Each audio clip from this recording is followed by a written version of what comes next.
Каракол эл аралык аба майданында жаңы аэробекеттин жана учуп конуу тилкесинин курулушу жүрүүдө. Эл аралык маанидеги аэропортту модернизациялоо долбоорун ишке ашырып, анын ишмердүүлүгүн жандандыруу республикадагы туризм тармагынын өнүгүшүнө өбөлгө болот. Азыркы тапта мында учуп конуу тилкесинин эски асфальттар алынып, жаңылоо аракети көрүлүүдө. Учуп конуу тилкеси мурдагыдан 400 метрге, ал эми тилкенин туурасы дагы 10 метрге кеңейтилүүдө. Башкача айтканда, курулуш аяктаса, узундугу 2400 метр, туурасы 45 метрлик учуп конуу тилкеси кызмат кыла баштайт.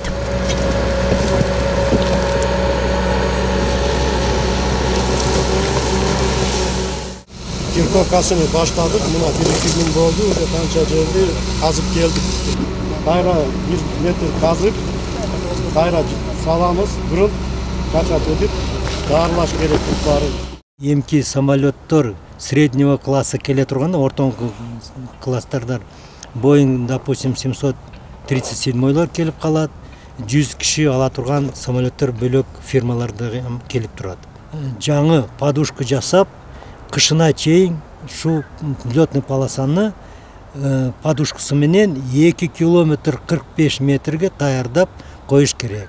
Ошондой эле аталган эл аралык аба майдандын аэробекет комплексинин жаңы имараты бардык шарттары менен курулат. Мында каттамдарды күтүү залы, учуу залы, паспорттук көзөмөл бөлүмү жана тамактануучу жайлары каралган.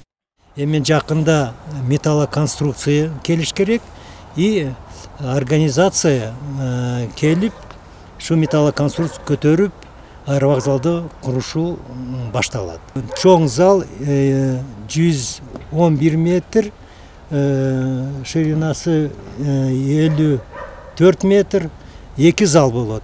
Бир сектор международный сектор, экинчи сектору местный авиалиния болот. Белгилей кетсек, курулушту Кыргыз Республикасынын президентинин иш башкармалыгынын алдындагы Кыргыз строй сервис мамлекеттик ишканасы жүргүзүүдө. Ал эми долбоор Манас эл аралык аэропорту ачык акционердик коомунун каржылоосу менен ишке ашууда. Курулушу 2023 жылдын аягы менен бүткөрүлсө, мында 120га жакын жумуш орундары түзүлмөкчү. Айнура Достукбекова, Нурдин Урманбетов, Мадина Бакирова, Ысык Көл жаңылыктары.